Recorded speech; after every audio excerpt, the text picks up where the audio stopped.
Hi, thanks for joining me. So today I'd like to do a vlog. I'm going to be posting this on my fan translation channel on YouTube and also on my Play Anglais channel. I think I'm going to cross post it. And the reason being is that I'd like to talk about the fan translation projects I've worked on. And I think this is something that is interesting to video gamers. And I'd also just like to get a little bit of a wider audience on this. Not a lot of people are going to watch this video, I don't think, but I'd like to just react a bit to the reception that some of my translation projects have gotten over the years. I don't know, at the risk of being like a like some pathetic middle-aged person that I am, like looking back on my glory days or something like that, but I think it's more that I'm looking at moving into translating a little bit more seriously and a little bit more professionally. So I kind of just wanted to go over this, and also like I'd like to provide you guys a little bit more perspective from the perspective of somebody that works on these projects, because as a as a consumer of them, you may not really have that perspective. So I think that might be something that people would really find interesting. This is going to be messy. I don't know. My website's right here for anyone to see if you guys want to check that out. But what we're going to do, these are translations I've submitted as like an author, but these have all been collaborative projects. And so we're going to go through the big list of projects I've worked on just really briefly. And I want to talk about the ones that have had some kind of reception. I'll talk about all of them a little bit, but I'll try to keep it short. So, Ace of Spades. This is slightly embarrassing. It's an edo-game, basically like a strip poker game. I translated this because Golden is the person that I worked on this with, posted, just wanted help with this, I think in a forum, and I was like, sure, why not, I'll translate that. So I translated it up, got it back to them. They, made a patch for it. We released it in 2009, and I'm not expecting much response for this, honestly. Like, it'd probably be kind of embarrassing if there was much of a response like for this project. I don't know that there's really like a playthrough, any reviews anybody have made or anything like that, but it was just a fun little project I did. So there is that. Next up we have Airwolf. I'm just credited as additional translation support. This is a nice thing people do, but they really don't need to, depending. I think I just provided some translation support on like the forum, and so I was credited along with several other translators for just helping out. I think the same thing with Ayakashi no Shiro. This is a Game Boy game. The other one's like a Famicom game. But it's script and editing and a revision. Honestly, I don't remember even what I did on that, or if I worked. I don't know if I'm miscredited on this. I don't think so, but I probably did something. But so this was sort of a more official project that just came out this past year. It was my only release for 2017. Supper and I released this game, and Guest had done some original work on it way back in 2007, and I ended up dumping the script in 2017 and translated it, and Supper agreed to do some hacking for it, and it came out really great. I'm super happy with how this came out. It's a goofy, like, golf game with like a really over-the-top anime styled like story to it. But I guess more importantly, in the user review information, there's nothing.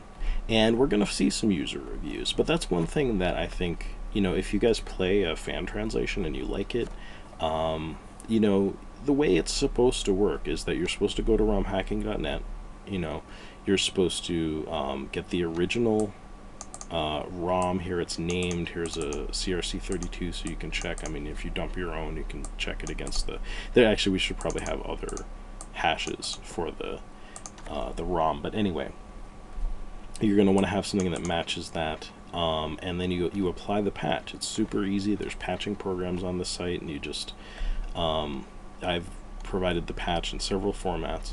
You just patch your ROM and then you play it. But there was a nice little bit of reception for this. If I go to YouTube and go to battle call for Yui. We had a video that was made by Did You Know Gaming in a series they do called Region Locked, I guess. I haven't seen, I actually subscribed to Do You Know Gaming, but I've only subscribed fairly recently. But this is a pretty cool, I'll probably pause it so you don't get like audio, or I'll just turn it down. There we go. But they do a really cool video where they really go over the game. And they even credit us, which is super cool. So I really appreciate them. Like this is honestly, this is one of the nicest things I think that anybody has done, to a certain extent, because they go really in depth with like the game and the references and things like that. Like you know, it's nicely edited. So here they see there's like a Gege Kitaro reference and stuff like that. Watch this video, you know, if you want to get the whole scoop. There's a nice pinned comment here too that that gives a little bit of just information about the game, but you know, they credit, I don't know if I've get the spot where they credit us in this, but anyway, it doesn't. Oh, here we go. So guest, supper, filler, you know, it's little things like that. They just acknowledge that we worked on this. I really appreciate that, because people don't do that almost at all, honestly. So that was really nice. I really appreciated that video. If you're interested in Battle Call for Yui, I'd recommend you check it out. Next up, we have Bishoujo Senshi Sailor Moon Super S Fua Fua Panic. We called this Floating Panic. And this is a puzzle game. It's like a Tetris style, like versus puzzle. And, you know, Floating Panic because it's these balloons. Yeah, it's a fun little game. This is something that Task Force really wanted to do. He's somebody who I work with at Dynamic Designs. That's a translation group, and we do a whole bunch of really great translations. And we wanted to just do some smaller projects. You know, we work on like tons of huge RPGs, and they take forever, and they're cool. But this was just a little one-off thing, and so I translated it. You know, Bongo did the hacking, Draken did, the script writing and stuff like that. And yeah, it went really well. And this got a user review here on the site, which is cool. So finally something for fans of either one. To others who wish to want either the manga Crystal Viz version of or the DIC version, this game is for you, especially if either of you, I don't think this person's first language is English, like Puyo Puyo, here's hoping the same can be done for all the other games of Sailor Moon. And, you know, I concur. I'd love to see all of the Sailor Moon games get translated. And, yeah, surprisingly enough, there are still Sailor Moon games that haven't been translated out there. So I'd work on them. But yeah, you know, that's nice to see. And, you know, I don't know, we can check some of this other stuff here. What is this, Sailor Moon?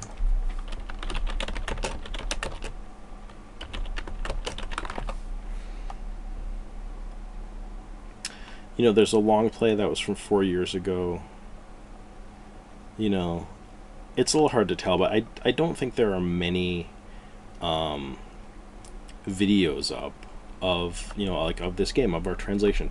Shiryu GL actually does posts videos of a lot of our translations, which is, again, is really nice.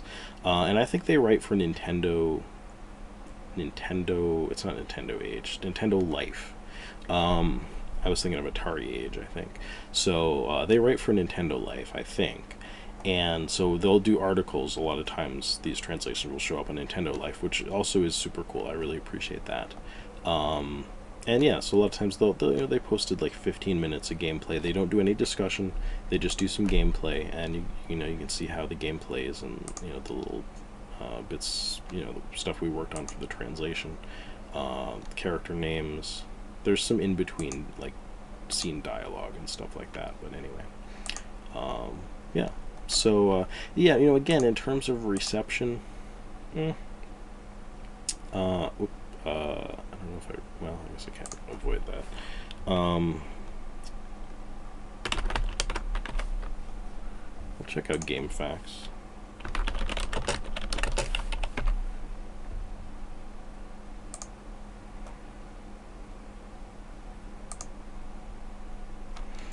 So, reviews. There's one from '06. That's way before we worked on the game. And facts and stuff like that. But it's like, has anyone talked about it? No. I mean, and maybe people would talk about something like this somewhere else. Granted, I don't think there's a lot to talk about a Sailor Moon puzzle game, but it's nice. It's nice to see people actively playing your translations and talking about them. Sometimes there's not a lot of discussion.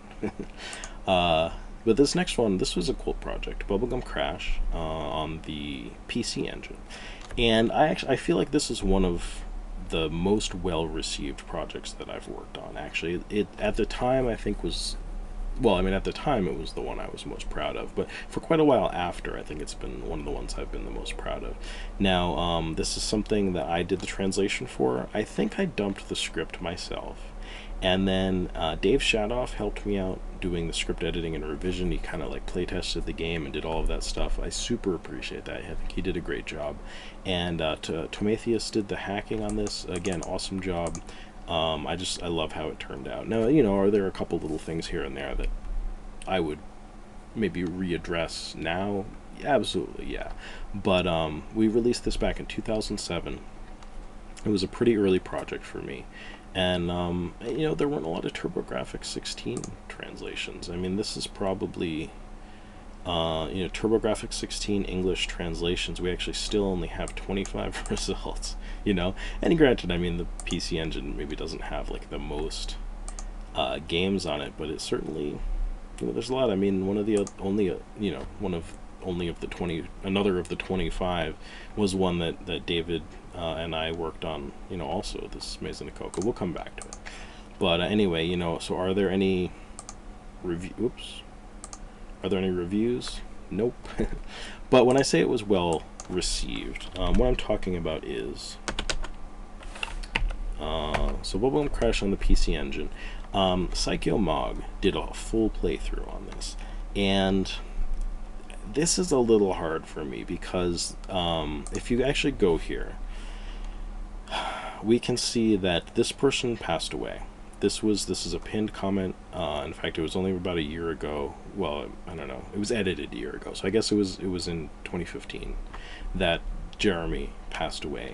And I don't even think I've watched these videos. I should, just to see. I didn't know this person, personally, but they did reach out to me at one point, and they were asking like about one of the projects we were working on. It might have been Slayers or one of those. I think it was a Dynamics Designs project specifically, because they were like, oh, I was thinking of doing a playthrough and posting it on YouTube, and like they were asking my permission for something, but I think they were sort of just asking for my input, and I was like, well, I don't know, I mean, if you're going to be posting the whole game, and because at the time, like, I didn't, I mean, a game like this, it's an adventure game. I mean, if you do a long play of it and post the whole game, that's it. Like, there's no reason for somebody to play the game if they've watched this playthrough of it.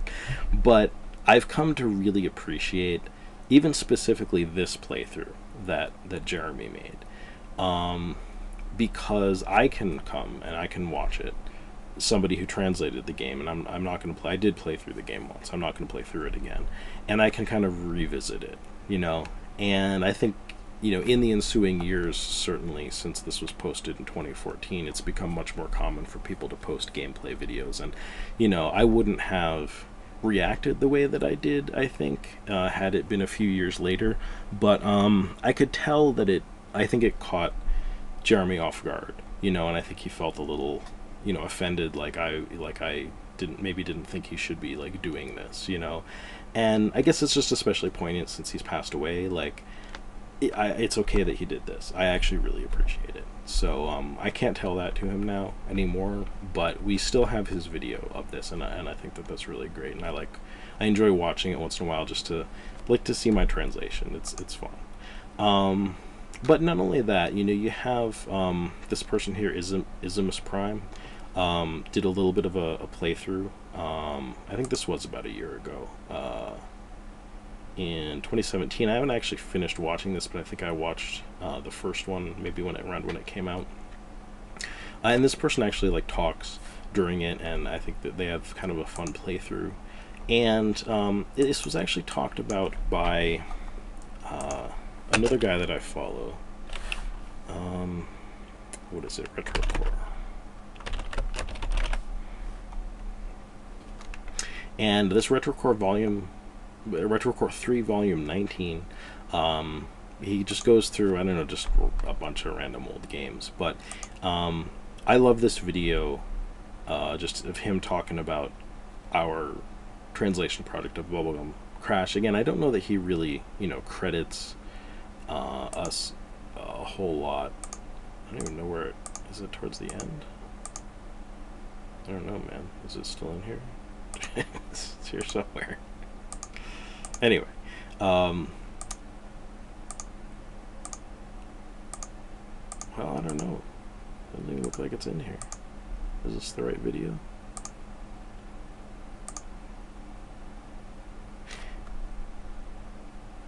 Languages. Anyway, he had nice things to say about our translation of the game. So those are the kind of things that I really appreciate. Again, if we look at this Bubblegum Crash,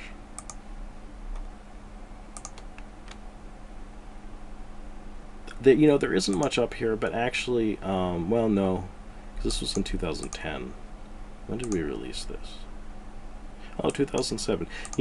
This might actually be based on our translation, this walkthrough too, which is pretty cool. I haven't checked that out. But yeah, it's cool to see. Like I said, I feel like that game was pretty well received. Oh, actually, not only that, not to keep talking about this one game, but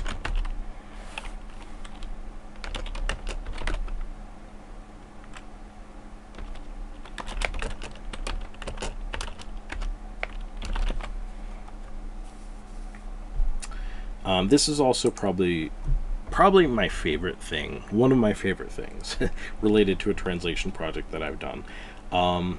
This is a blog, a Let's Play and Overthink Bubblegum Crash for the PC Engine. This person here, Rainy, at doing their Destroyed for Comfort thing. This was back in 2015. This is just wonderful. They talk about how they've wanted to play this game for a long time, and they found this translation project come up, and they just have a wonderful sense of humor. You can tell that they played the whole game. They don't cut it any slack, really. They call it out for what it is. But it's super fun to read through them just talking about their playthrough of it. It's not all that long. If you guys are interested in this at all, I'd really recommend it. I want to make sure that I submit this to archive.org if it hasn't. I mean, it probably has been crawled, but just in case it hasn't, because I never want to lose this. It's a really funny, interesting little, it's a blog post about this translation, and I think that's super cool. So more quickly, we'll move through some of these. City Adventure Touch. It was something we just released in 2018 here. This was Cyclax and I. This was Supper and I. I'm sorry. This was Supper. Cyclax and I just worked on a couple projects in 2018. That was SWAT and Sherlock Holmes. So I apologize. This was Supper. Supper did an awesome job on this.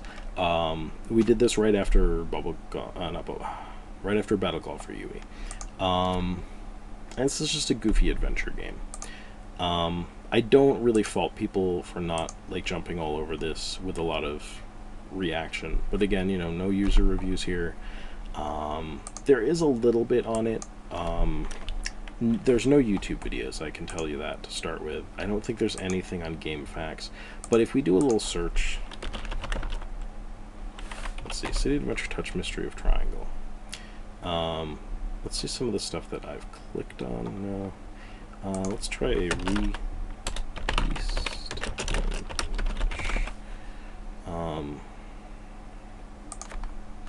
Yeah, so you get some stuff sometimes. This is Retro Game Network. This is a cool little article. I sometimes these sites, it's like, did they lift this article from another site and republish it, or is this something they did on their own? I kind of think they did this. Oh no, see, that's why the source is Retro Collect. So I'll go to RetroCollect and show you the original article. But this, they actually added some um, images and stuff that I don't think were in RetroCollect's original article. In fact, I'm not. These quotes from the README might not have even been in the original article. I'm not sure. So there was this one, and then there's RetroCollect. This was the original article, and you know this is cool. Like it's a professional looking thing. Like somebody had to Photoshop these things in, you know, and they talk a little bit about it. They posted just a honestly, this is just a repost of like a. It's not actual gameplay from our translation patch, is what I'm trying to say. But anyway, you know, it's fun when people pick up the news about these things coming out. But again, like, you know, it's an old Famicom game. But you know, I'd like to see some people play it, do a let's play, or do a review. You know, that's one of those things. Like, I just like to see some reviews for some of these sometimes. Daimeido Meikyu no Tatsujin. This was something I worked on with King Mike way back. So this would have been, yeah, July 2006. This was one of my very earliest projects. King Mike and I worked on a couple projects. They were the first ones that got released. I'd worked on projects since about 2002, 2003. But it took a while before, like, you know, we really got stuff released. So this was a super fun project for me. I just have fond memories of it because of that. But yeah, so, and you know, there's news articles for this translation. There may not be any news articles, but you know, we do post news on romhacking.net. So I mean, you guys are gonna see, and just within the past year or so, I feel like somewhat due to my advocacy of it, we've finally managed to convince Nightcrawler to do actually a really wonderful redesign of the site that is you know, fully whatever you call it there, active, not active, reactive, whatever it's called, I forget. But it's a modern theme, and yeah, and we've got social media, so you can share it on Facebook, you can share it on Twitter. So you know, when these things come out, there's going to be news posts about this stuff, and you can share that stuff. I'd like to see people, you know, getting the word out.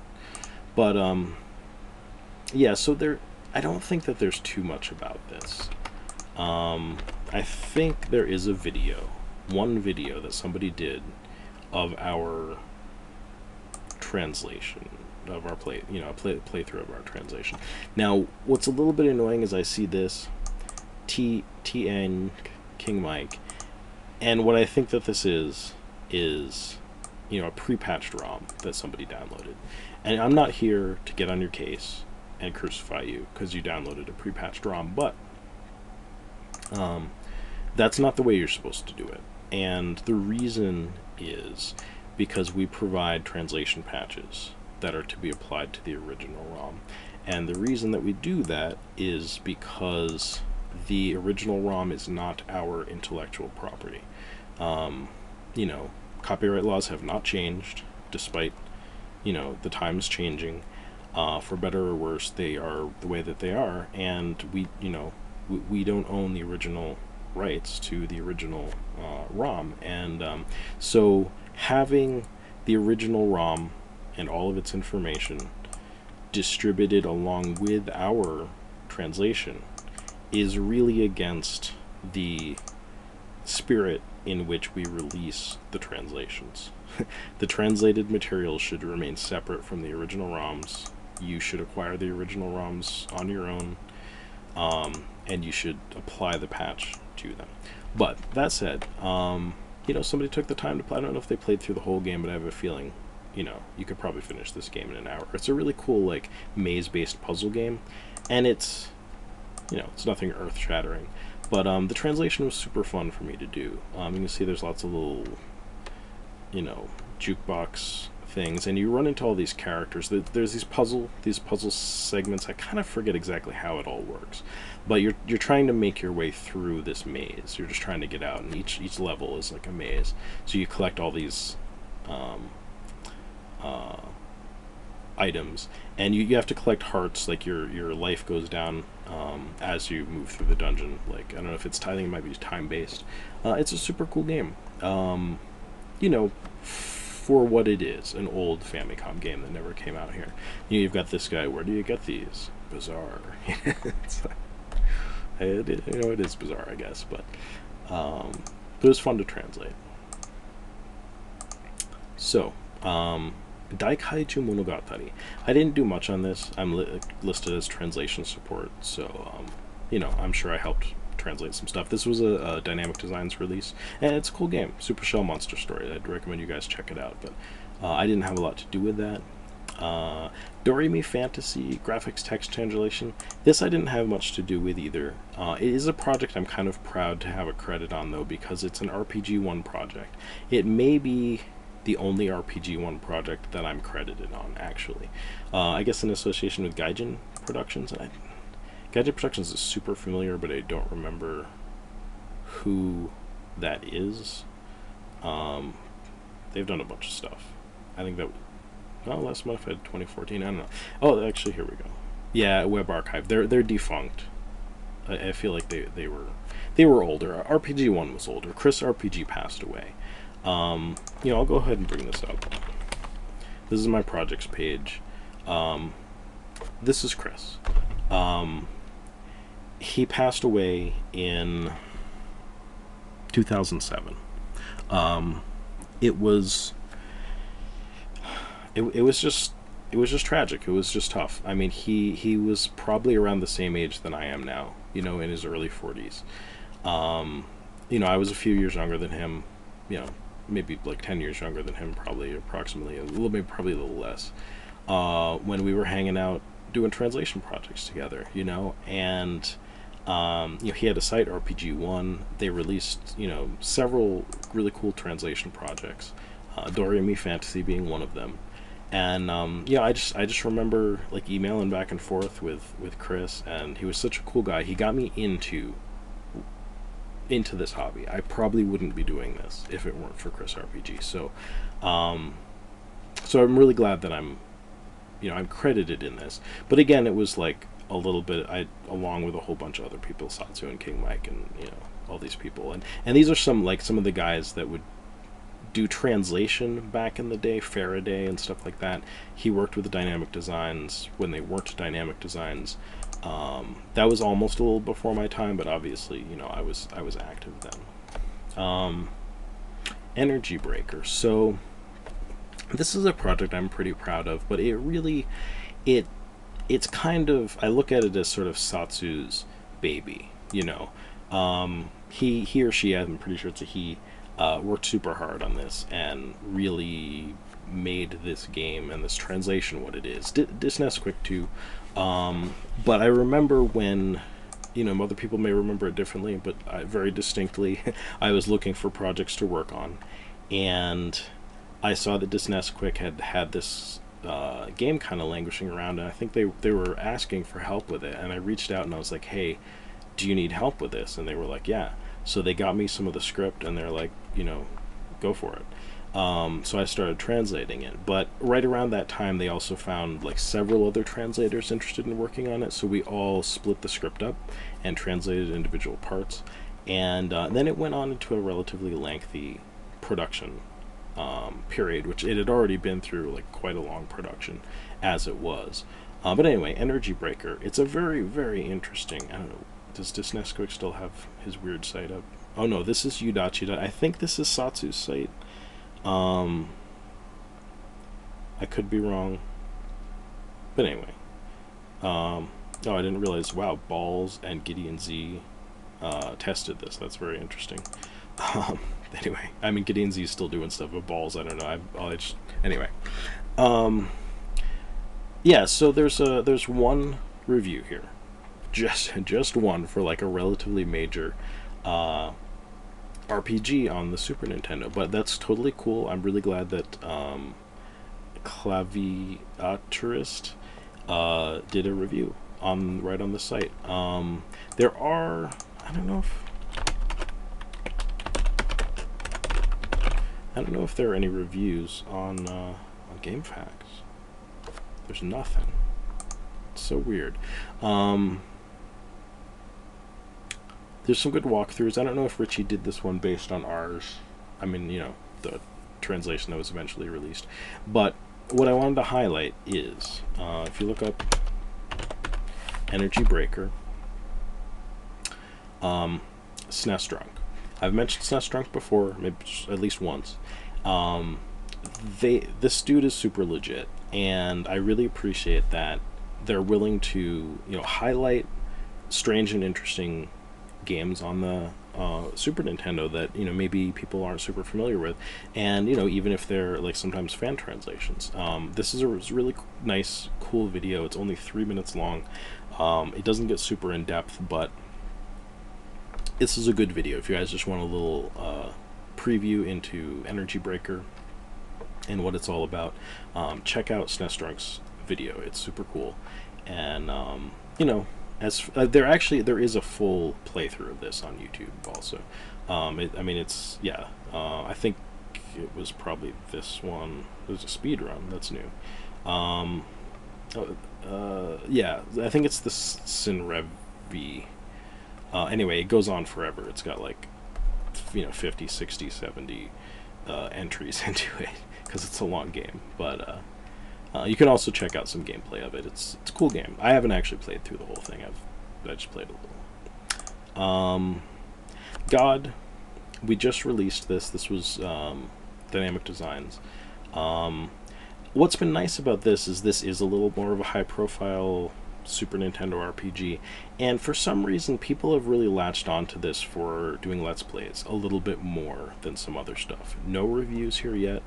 I don't even think there's any reviews here. I mean, there's one, but this is old. This is, you know, from the Japanese, but the YouTube has latched onto it a little bit. So if you look up like God on the SNES, there's some cool stuff. There's this David Vink person who is doing a playthrough. There was someone at Patent Plays started a playthrough, just a couple, and this is of the translated version, so that's pretty cool to see. You know, and like I said, I don't know, is it pathetic or something? I like looking up and seeing what people, you know, are saying about our translations. It's just, it's, I think, one of the privileges of, you know, having worked on these projects. Galaxy Robo. This is one that I think is one of the kind of the saddest stories out of all of these projects that I've worked on. You know, here are all the people that worked on the project. I worked on this with Dynamic Designs. This was just kind of something we did just because. And but I really enjoyed this game. It's a script that was dumped a long time ago, and I actually think A.N. Nihen, who's somebody that I worked with on my projects, I'm sure you'll see her name show up. I think she gave me the script for some reason, and we were looking for something to work on, and I mentioned I had the script for this, and we just went for it. It's a tactical RPG, so it's tactical RPG, with like a Gundam-ish style thing. I'll bring up a video for it. So we've got Galaxy Robo. It's also the name of like something from Power Rangers or something like that. So yeah, so you get into it here. You know, it's this kind of gameplay. You're moving your units around. It's all scenario based, so it's kind of story based. Like, you've got characters that are all part of the stories. You don't make up your own units or anything like that. And we just had so much fun. I feel like I had fun translating this. I feel like Wild Bill had fun doing the script writing for it. I feel like, you know, Bongo and I kind of worked on the initial. I mean, you know, Bongo did the technical work on it, but he and I sort of went back and forth, like, about the initial script dump and some of the technical stuff, and it's just cool. And it's a fun game. I really liked this game. Is it a great game? No. But is it a good game? Yes. And is it fun? Yes. And is it cheesy? Yes. And I thought it was just super great. I played through this whole game for testing. I normally don't do that for games, but something about this one, you know, it needed to be tested, and I tested it out, you know, along with some other people. But it's one of those ones where there's nothing on this game, just nothing. Um, Galaxy Robo. Well, I shouldn't say that. There's a little bit. So there's no user reviews. I do think it got a news post, probably from like Nintendo Life when it came out. And there is, let's see.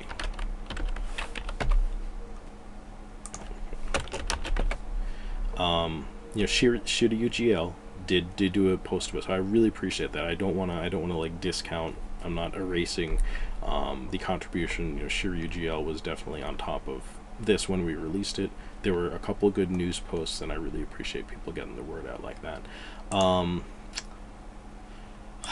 there was a review also on GameFAQs. So that's more than I see actually for some of my projects. So I shouldn't be down. But I think what it is that I feel like there should be a little bit more out there on this game because I like it. I think I guess it's a pet project of mine kind of. And this is a cool review. Like they don't say it's like the most amazing game ever, but they say it's good. Um, Yeah, it's saved from the rubbish pile of history by its boyish fanboyism towards its source material, its deft handling of the controls, and being just fun enough to spend an hour or an afternoon playing. I think they give it a pretty good review, so I shouldn't be too down. But I haven't seen any Let's Plays. This is for the original Japanese version. I haven't seen any Let's Plays on YouTube. This is our original like announcement video. I haven't seen any reviews other than that one. There just hasn't been much talk about Galaxy Robo, and I'd like more people to play it. I want people to play. I want people to play it and review it because it's a hard game. It actually is hard. There's a couple of somewhat confusing scenarios where you have to hold out instead of like defeating the enemies, and the ending is super hard. But it's fun. It's a cool game. Anyway, story of Mio Hoshio Sagashite. Back in 2009, this was a project that this was really self-started by me. This is, I think, maybe one of the earlier projects that like it wasn't something I did with King Mike, where King Mike like dumped the script and like gave it to me and I translated it and then he just like did all the work on it and like released it. This was something where like I actually got in here. I inserted the font, I dumped the script, I translated it. I was heavily involved in the initial production of this. Andy Hen helped me out with the translation. Paul Jensen did an awesome job playtesting and editing the script. Steven Seahorn did the hacking. He did an awesome job. And then originally, gosh, I was working on this, I think, originally with RPG1. Also, this is one of those first projects where like I think I brought this to Chris, and like I said, he passed away, and it was super sad. And this didn't really go anywhere, but I may be remembering that wrong, but I think I'm remembering it right. And but yeah, I was able to find Steven to help out with this. And anyway, it's a goofy adventure game. It's a Japanese like text adventure game. So if we put in, what is this? Sagashite. Oops.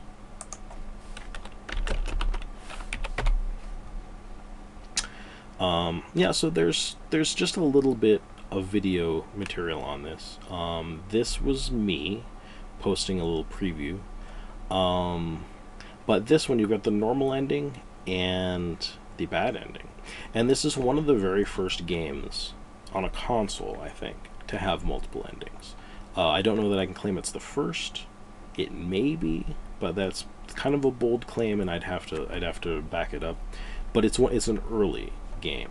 It was pretty early for having multiple endings, and I think it's cool that somebody posted the endings. I mean, granted, I don't. Oh, and they posted this one too, happy ending. So you got the happy ending, the bad ending, and the normal ending. 3 different endings for this adventure game on the Sega Master System, the Mark III, which was not very popular in Japan at all. So this was a fun project. I really enjoyed it. Has anyone, done a review on GameFAQs? I doubt it. There's a FAQ, so that's cool. Odino did a FAQ. I don't know, this might be on our translation. This was from 2010. Anyway, oops. But yeah, not a lot of info. You know, no other playthroughs that I know of. I don't think nobody reviewed it here. You know, it's a cool game for what it is. Now, Hyper-Area, this was cool. This we did just a couple years ago in 2016, and this is one that I also brought to Dynamic Designs for some reason. I was like, hey, let's work on this, and we did, and we released it. And this actually was this is pretty well received too. This is one of the more well received projects I've worked on, I would say. Also, like along with like Bubblegum Crash and stuff. You know, this is kind of the Dynamic Designs team sans Wild Bill. Wild Bill didn't work on this one with us, but it was Bongo, me, Task Force, and Draken. Draken's probably not going to be working on projects anymore. I mean, never say never. But he's said recently he's stepping away after God on the Super Famicom there. But so what I wanted to point out, well, let's see, are there any no reviews here? I don't know if there are any reviews of our translation. There are reviews. Oh yeah, there probably is. So there's one from 2015. But yeah, actually there's one from 2016 and one from 2018. So like I said, this was a little more well received. So that's cool. Probably 2 reviews of, you know, what I assume is of our translator. They didn't like the game very much, but you know, these people did. You know, that happens. You don't have to like the game. But you know, they have talked about it on YouTube quite a bit, and I really appreciate this. Now this is a long play of the Japanese version. I kind of, you know, it'd be nice to see somebody to play. Well, I guess somebody did play our version, so there's a live playthrough here. And SNES Drunk also did a really nice "What is Hyper-Area?" Now this is another one of SNES Drunk's, like nice and short, 3 minutes and 20 seconds. Check this out. It's got a lot of good info about the game. It's super cool. But what I think I almost appreciate even a little more is the Game Grinder's review of this. And not to take anything away from SNES Drunk, but this dude, I just really appreciate how into this he was. Now, he made his own repro cart, and I'm totally fine with that. This is his own thing that he did for himself. He didn't sell it online. He didn't buy it from a convention or something stupid like that. You guys know what I think about repros. And you know, the thing is, it's just super illegal. If they change the copyright laws, I don't mind people making repros, but it's not legal, you know. And when you put my work on something that's illegal and sell it, I mean, it's already a little shady just doing the translation. But when somebody else makes money involved and it's my work that they're doing that with, that's not cool. But Game Grinder didn't do that, and so I. Mad respect, but I just like this video. He goes into the anime a little bit, and you know, and he just talks about the game, and I think he gives it a nice review. So I really, you know, it's funny. I'm trying to like get a spot that has some text in the game, and I haven't seen any. There's plenty of text in the game. Your partner talks all the time up here in this little window. But anyway, this is a cool video. So you know, stuff like that, I just really appreciate when when people go out of their way. I don't know that actually that the Game Grinder really credited, like us, like, well, I mean, they do say, they actually have a link right to Dynamic Design site, so that's cool. That's way better than like a link to like a ROM site with the pre-patched ROM or something. So I really appreciate like the stuff like that. Matt did a lot of props for that.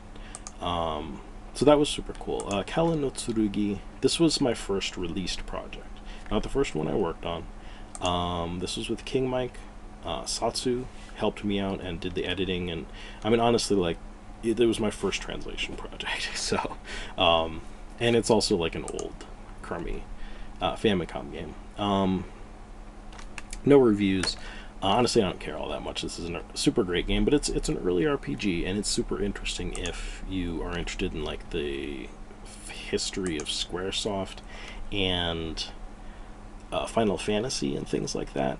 I think this is for the Famicom disk system, and the way I understand it, and I could be wrong, but this dog and Xtal, I think was like a branch of Square, or like people that kind of went on to like work at Square, were this was sort of like their stuff, their label for their stuff that they did on the Famicom Disk System. So you know, that doesn't necessarily mean this is like a super good game, but it's interesting historically, and I'm happy that I had a hand in translating it.